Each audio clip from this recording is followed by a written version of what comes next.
This is Your Anxiety Toolkit, episode number 223.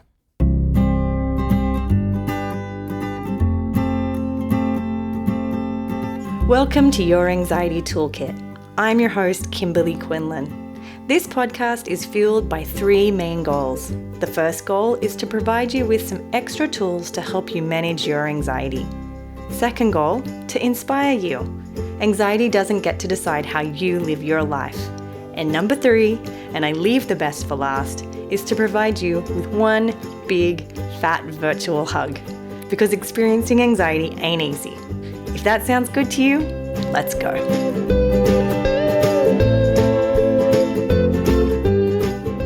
Welcome back, everybody. It is a joy to be with you again.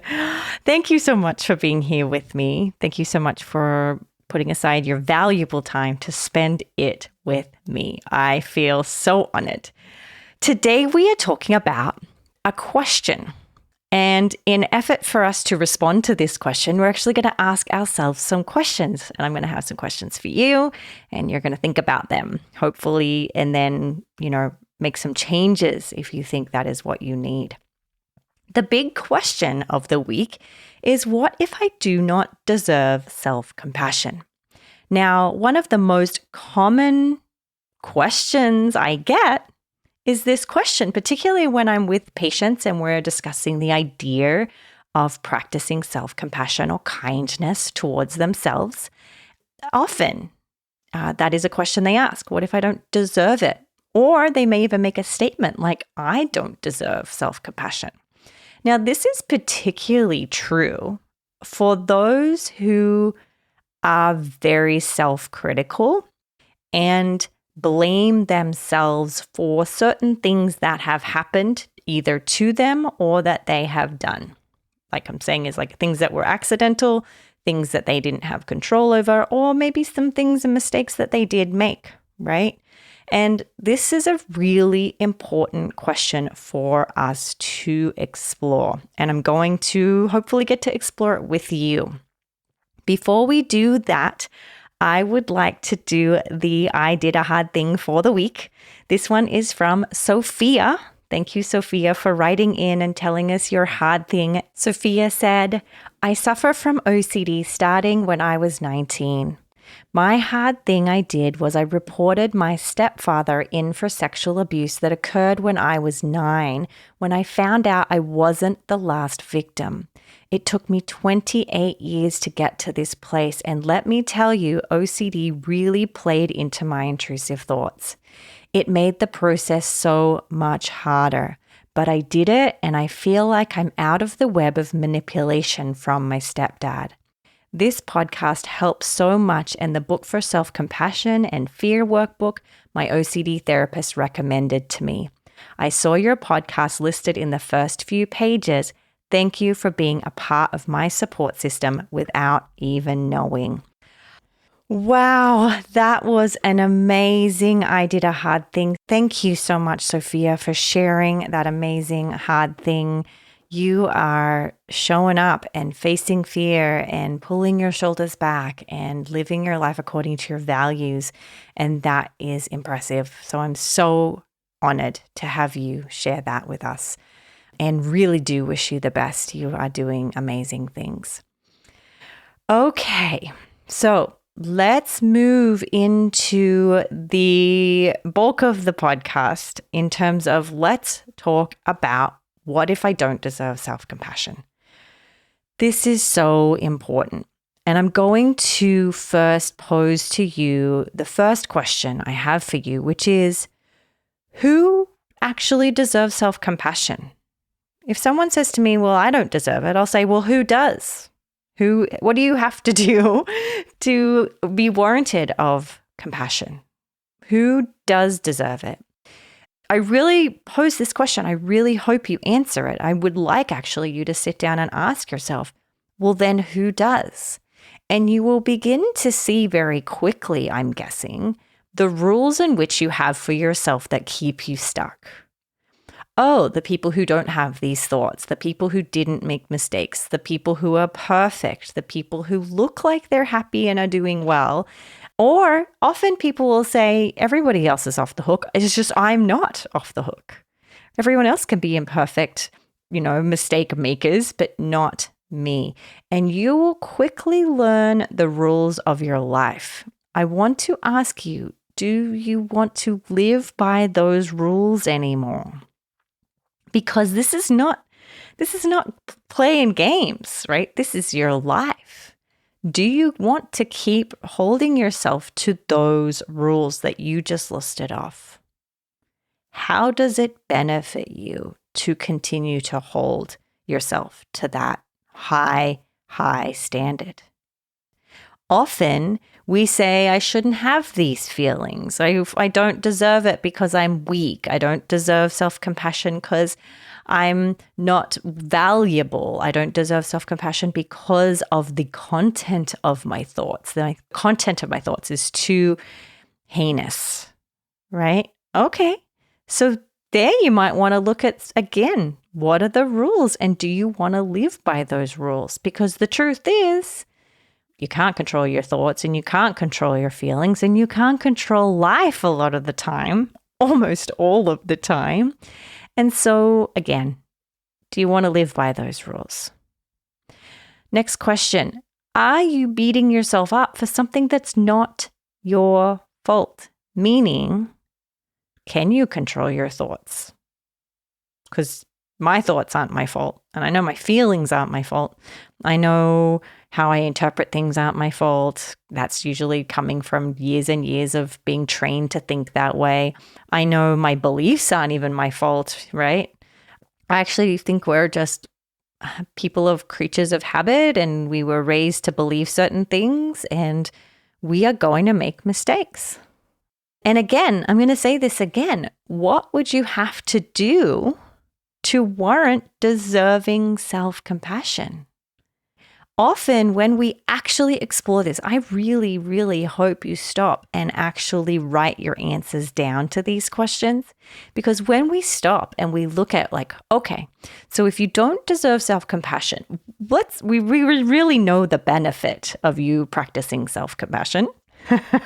So much so that I am in the process of creating a course that will teach you. I've already written a book for people with OCD, but I'm creating a mini course on how to practice self-compassion, right? It's that important. I want everybody to have access to it, not just those who have OCD. That is a big part of my mission, is to get everybody to be practicing self-compassion. So let's say we really understand the benefits of it. We know it's important. We know it can increase motivation, make you more successful, decrease procrastination, make you feel like a better sense of self. It can help you achieve your goals. It, so many benefits. It actually reduces inflammation. It gives you better wellness and health. It increases life satisfaction, like so many benefits, right? So let's say we want you to do it because it's healthy, just like you would exercise because it's healthy, or you would go get to the dentist because it's healthy, right? What would you have to do then to be warranted of and deserving? And often then, again, you're going to be very clear in terms of this list of things. And I'm going to ask you, are the list of things even realistic? Like really, if you said, okay, I'd need to no longer have these thoughts, and I would have to have changed the past and done something different. And I'd have to regulate my emotions all the time, never snap at my children, and never say something silly at a party. Is that even possible for any human? Really, for any human, is that realistic? Do you actually think you can actually achieve that? Really, honestly? This is a question. This is not rhetorical. This is an actual question. The chances are when you really answer it, the truth is you're not giving yourself self-compassion because you don't feel like you deserve it. But the truth is you will never be able to meet these rules that you've created for yourself. And I don't want to say that as if I'm blaming you. We've all done this. But I want you to be really honest with yourself in regards to You're never going to get to the place where you practice self-compassion if you keep those high level of rules, those perfectionistic rules, right? And then you miss out on this wonderful opportunity for your mental health and for your physical health and for your well-being. So here's another question. What would you have to feel in order to offer yourself self-compassion? Meaning, how would you need to feel about yourself? What emotion would you need to feel in order to feel like you deserve it, right? What would you have to experience about yourself? Not the rules, but like, would you have to? Some people say, I don't feel like I deserve it. It's a feeling. The reason I ask this question is because often people will say, it's just a feeling I get. Sometimes I feel like I do, and sometimes I feel like I don't. Usually dependent on whether I've checked off all of these boxes. But it's still a feeling that you're going off because it's different. It's not like you get out your notepad and you check the boxes. It's a feeling. And I might pose to them, could you actually offer yourself self-compassion without the feeling and just do it anyway? It's a very, very radical thought, right? Like what a radical idea that you might offer it to yourself even though you don't feel like you deserve it. Could you offer it because of what you've been through or because of the check boxes that you haven't checked? Meaning, I believe, and I've said this on the podcast before, and I'm going to say it very, very clearly here for you. I believe the more that you suffer, the more you are deserving of self-compassion. It's not the more mistakes you've made and the more you've suffered, the less you deserve it. It's actually the more you deserve it. Oh, I've made a lot of mistakes today. Oh, you're even more deserving of self-compassion. We want to offer more to you. Oh, you're having a really hard day with some really hard emotions and some strong emotions. Oh, even more of a reason to offer compassion. Now, usually when we talk about this, clients will say, no, that's just letting yourself off. That's just getting out of jail free card. And I'm going to offer to you, like, let's sort of trick this belief and like checkmate it a little bit. If we're talking chess, is self-compassion is not a get out of jail free card. It doesn't mean you stop holding yourself accountable, right? It's actually what helps you towards change. You're saying, I don't deserve self-compassion. I need to suffer and be criticized and punished because of something that happened. Does that actually move you towards perfection? No, it doesn't. It doesn't create any change. In fact, it keeps you now doing behaviors, like I said, self-criticism, self-punishment, which keep you stuck in a cycle of feeling bad and negative thoughts and feeling depressed and feeling hate towards yourself. Very little good comes from that. That is not getting you out of any problem. It doesn't lead you towards being the best version of yourself. In fact, it leads you towards more and more suffering.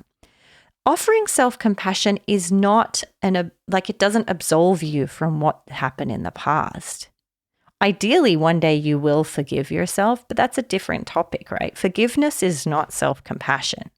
You can do both. You could forgive yourself as a form of self-compassion, and you could be self-compassionate, which could lead you towards forgiveness. But here, what I don't want you to think of is that people who are self-compassionate are just like, oh, no big deal. I just totally, did a terrible thing and it's not a big deal. I don't have to, beat myself up because that would be unkind.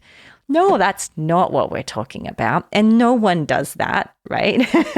If that's the case, you're not practicing self-compassion at all. Self-compassion is just simply offering kindness towards suffering. That's it.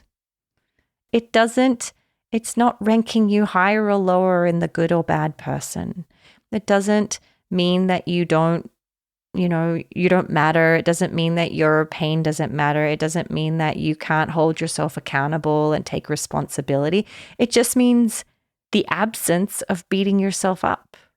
and meeting your pain with kindness and compassion instead of criticism and punishment.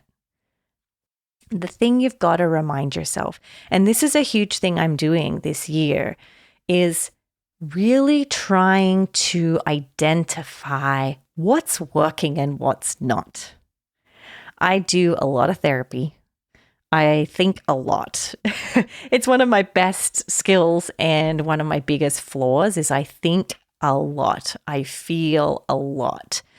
And it's not a bad thing, but I'm really trying to be more efficient and effective, meaning, okay, what's the right amount of being responsible and taking responsibility? Because you could do a little bit, which is really responsible and very helpful. But then if you do too much of that, that doesn't make you a uber responsible person. It means now you're sort of moving into self-punishment, right? So too much of one thing can be, good, and too much of one thing can also be bad, right? Get you into trouble. So how can you be effective with the behaviors that you engage in? Is the amount of criticism or self-punishment or deprivation of compassion, which is what we're doing here and talking about, does that bring you benefits to your life? Right? It's an important concept for you to think about. Whether you think you deserve it or not, or whether you feel you deserve it or not, is it effective?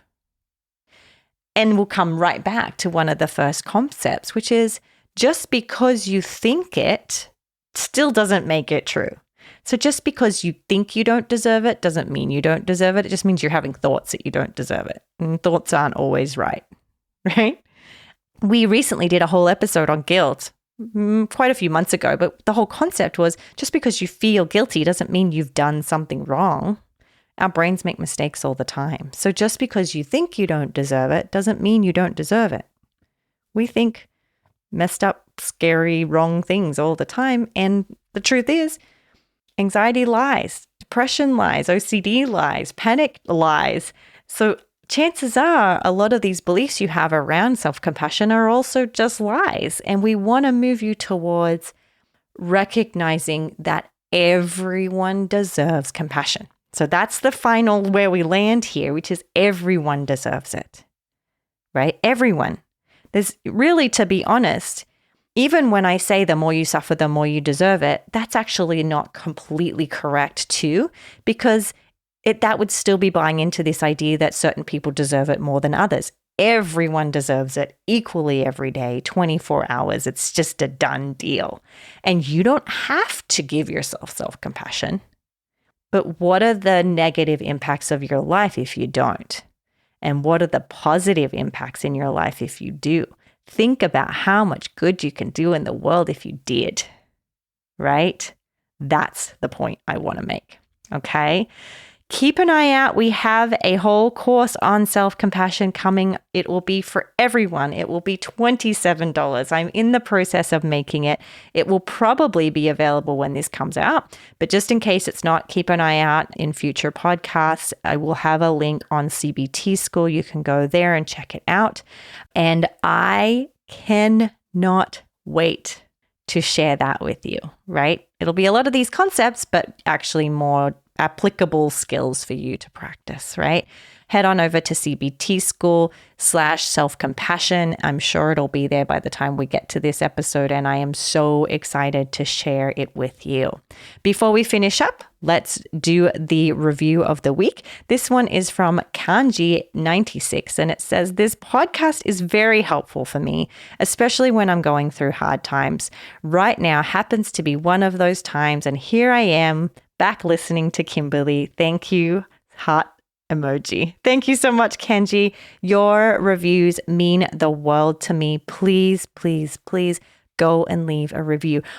I mean it. If you get any benefit from the podcast, this is one way that if you feel at all so inspired to leave a review, it really helps me. It helps me to reach more people. It helps people to feel like they can trust the information here. I would love your honest review.